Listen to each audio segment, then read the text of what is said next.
الرحمن الرحيم نحمده ونصلي ونسلم على رسوله الكريم أما بعد منغا اسم متمكن معرب سول أقسام چې کوم دي منغا وي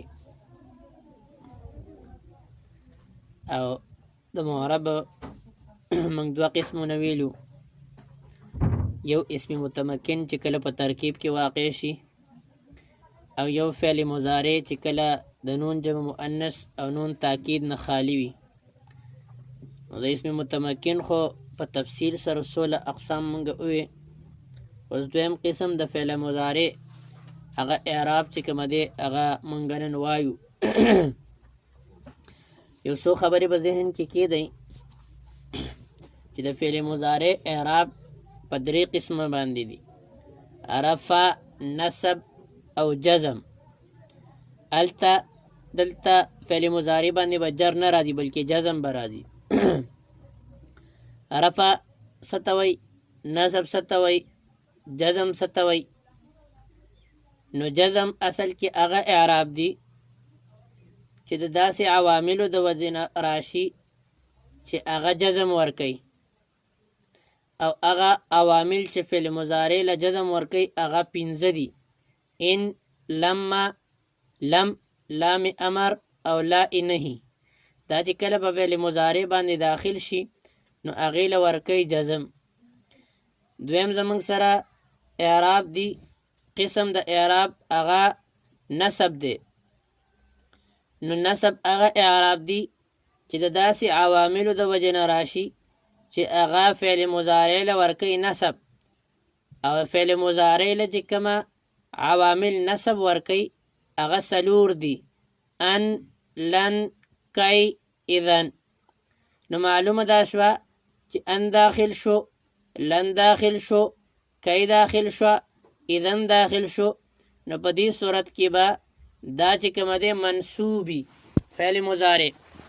او دریم قسم اعراب زمونږ څه دی؟ رفع. رفع هغه اعراب دی چې دا داسې عامل د وجې نه راځي چې هغه فعل مضارع له ورکوي رفع، او فعل مضارع چې کوم عامل هغې له رفع ورکوي نو هغه عامل معنوي. عامل معنوي مطلب دا دی چې فعل مضارع د عوامل د داسې عواملو نه هم خالي چې جزم ورکوي، او د داسې عواملو نه هم خالي چې رفع ورکوي. مثلا بالکل خالی راله یضربو، نو یضربو دا به مرفوعي. ولې به مرفوعي؟ ځکه د عوامل جوازم نه هم خالی دی او د عوامل نواسب نه هم خالی دی. نه پې عامل ناسبه داخل دي، نه پې عوامل نواسبه داخل دي، او نه پې عوامل جوازمه داخل دي. نو د دې وجې نه دا به مرفوع، لیکن د دې عامل معنوي. یو خبره دا ذهن کې راله. دویمه خبره دا ده چې ګوره د فعل مضارع صیغې چې کومه دي 14 دي.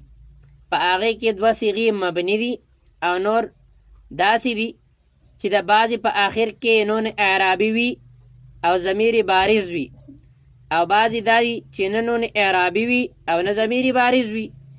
لکه 2 صیغې په دې کې مبني دي، هغه داسې یضربنه او تضربنه، ځکه چې د دې دواړو په آخر کې نون جمع مؤنث دی.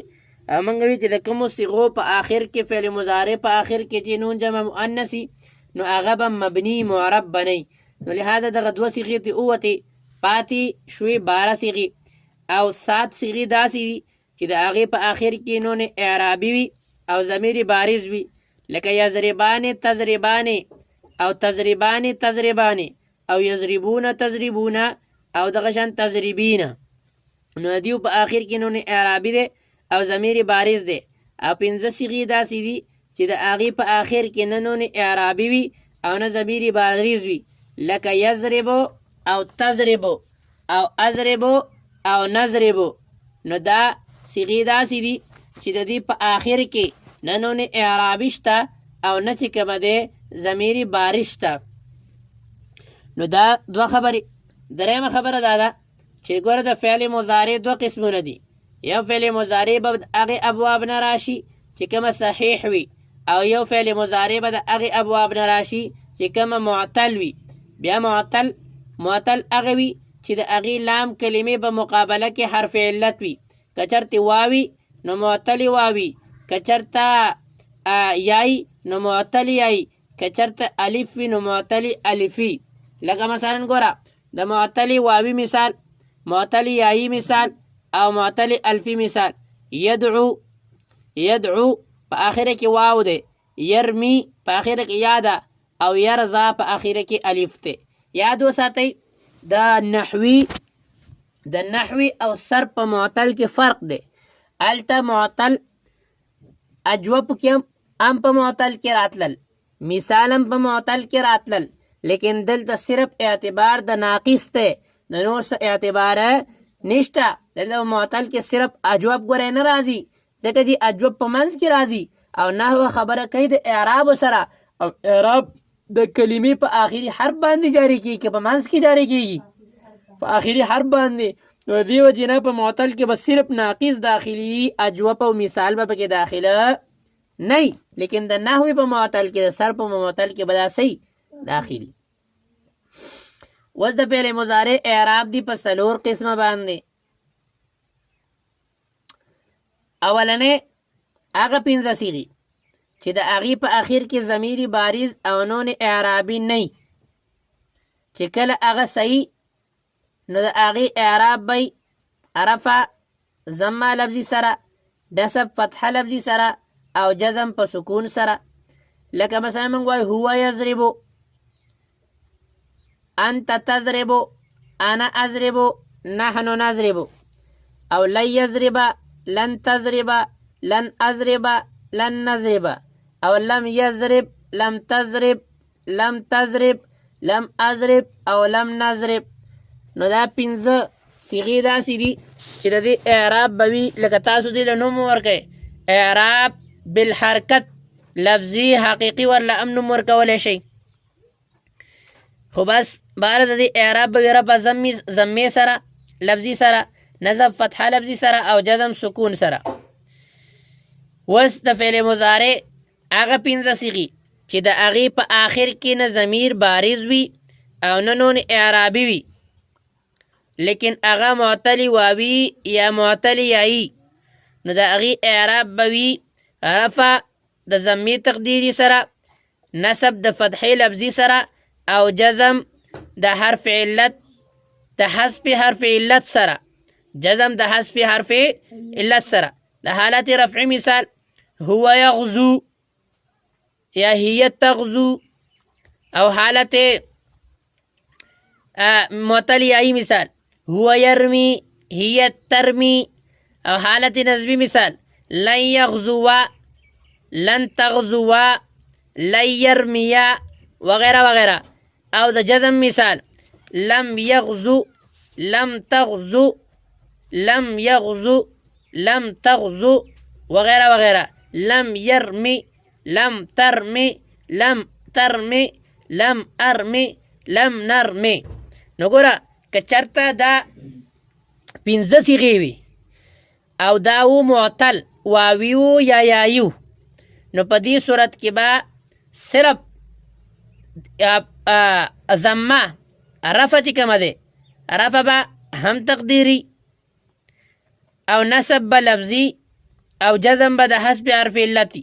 نو دې له تاسو نوم ورکولی شئ اعراب بالحرکت، اعراب بالحرکت مشترک، اعراب بالحرکت مشترک.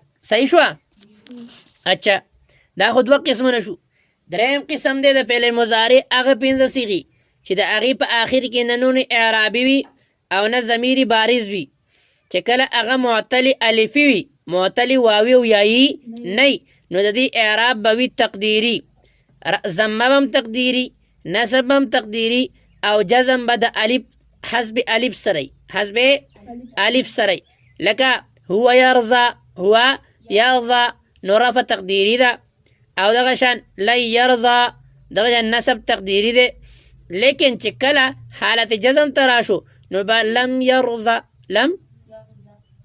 لم کلمه اغرزیده کنه، حرف علت اغرزید کنه، لم یرضى، لم ترضى، لم ارضى، لم. نو لہذا دا به دریم قسم اعراب شو. او څلورم قسم اعراب پاتې شوی د فعل مضارع هغه صیغې چې د هغې په اخر کې ضمیر بارز وي او نون اعرابي وي هغه صحیح وي معتل وي یایي وي واوي وي یا الفي وي د دې اعراب به وي رفع د نون اعرابي سره رفع د نون اعرابي سره او نصب او جزم د حذف نون اعرابي سره یا به تا دوای رفع به وي د ثبوت نون اعرابي سره یا د بقاء نون اعرابي سره او نصب او جزم به وي د اسقاط نون اعرابي سره د اسقاط پوه نه شوي تاسو پوه شوي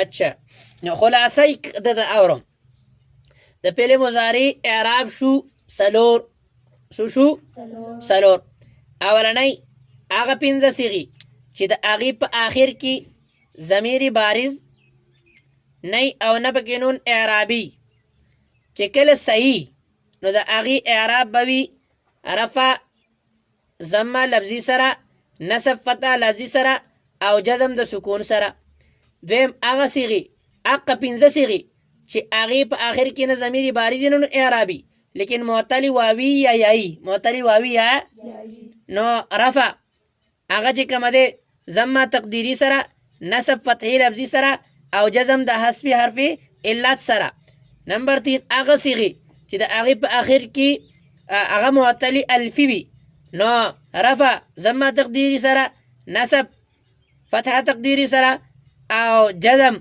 د اسقاط حرف الف اسقاط حرف الف صحیح ده او څلورم هغه فعل مضارع صیغې چې د هغې په آخر کې نون اعرابي یا ضمیر بارزي نو رفع به د ثبوت نون اعرابي سره وي او نصب او جزم به د سقوط نون اعرابي سره پوه نه شوي تاسو پوه شوي